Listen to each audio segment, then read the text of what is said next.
উলুবেড়িয়া পূর্বে আইএসএফ যদি প্রার্থী দেয়, কতটা সম্ভব যে আইএসএফ প্রার্থী জিতবে, কি মনে হয়? দেখুন, বিষয়টা হলো প্রার্থী দেবে কি না দেবে সেটা ওপরের যেসব নেতৃত্বরা আছে, চেয়ারম্যান সাহেব আছে বা দল যদি দেয় সেটা দল সিদ্ধান্ত করবে। তবে যদি এখানে উলুবেড়িয়া পূর্ব কেন্দ্রে প্রার্থী যদি দেওয়া হয় বা মানুষকে যদি ভোট দিতে দেওয়া হয়, নিরপেক্ষভাবে যদি ভোট হয়, তাহলে অবশ্যই আইএসএফ জেতার সম্ভাবনা পুরোপুরি আছে। তবে আমরা বিগত দিনে সব জায়গাতেই দেখেছি প্রার্থী দেওয়া হয় সব জায়গাতেই, বা অনেক বিভিন্ন জায়গায় দেওয়া হয়, সেখানে দেখা যায় মানুষকে ভোট দিতে দেওয়া হয় না।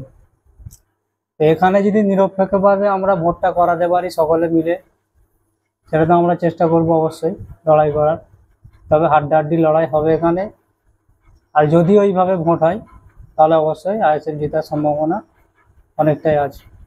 12 নম্বর ওয়ার্ডে একটা কথা শোনা যাচ্ছে যে যারা আইএসএফ করেছে বা করছে আবাস যোজনাতে বাড়ি, তাদেরকে দেওয়া হচ্ছে না, এই বিষয়ে কি বলবেন? দেখুন, বিষয়টা হলো শুধু 12 নম্বর ওয়ার্ড নয়, প্রত্যেকটা জায়গায় যারা বিরোধী পার্টি আছে, আইএসএফ বলো, আর বিশেষ করে আইএসএফ কি টার্গেটটা করা হয়।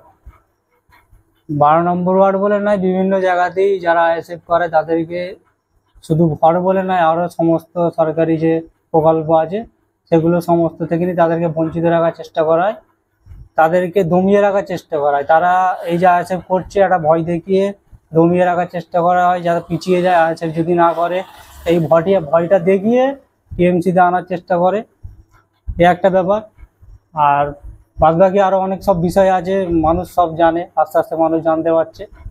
আগামী দিনে আরও এগুলো নিয়ে আলোচনা হবে, তবে ছেড়ে কাউকে দেওয়া হবে না, এটুকুন বলতে পারি। আবাস যোজনার যে বাড়ি প্রকল্প যেটা হচ্ছে, এটা শোনা যাচ্ছে তাতেও দুর্নীতি হচ্ছে। যারা প্রকৃত গরিব তারা ঘর পাচ্ছে না, যারা পাওয়া যোগ্য নয় তারা পাচ্ছে, এই বিষয়ে কি বলবেন?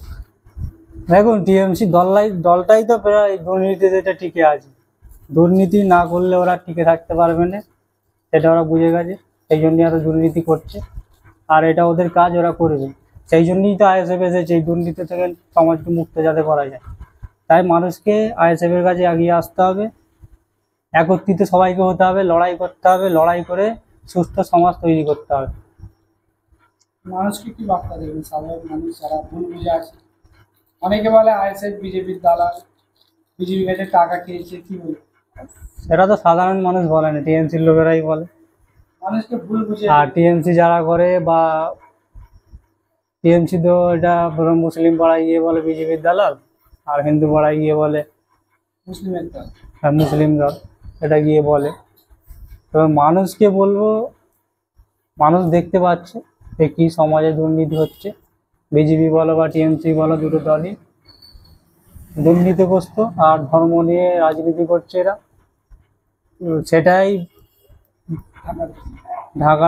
সেটাই দূর করার জন্য বা সুস্থ সমাজ তৈরি করার জন্য কিন্তু আইএসএফ এসেছে। প্রত্যেকটা মানুষকেই এখান থেকে একটা বার্তা দিতে চাই, সকলেই আগিয়ে আসুন, একসাথে লড়াই করে সুস্থ সমাজ তৈরি করি, সকলকে এই বার্তাটা দিতে চাই।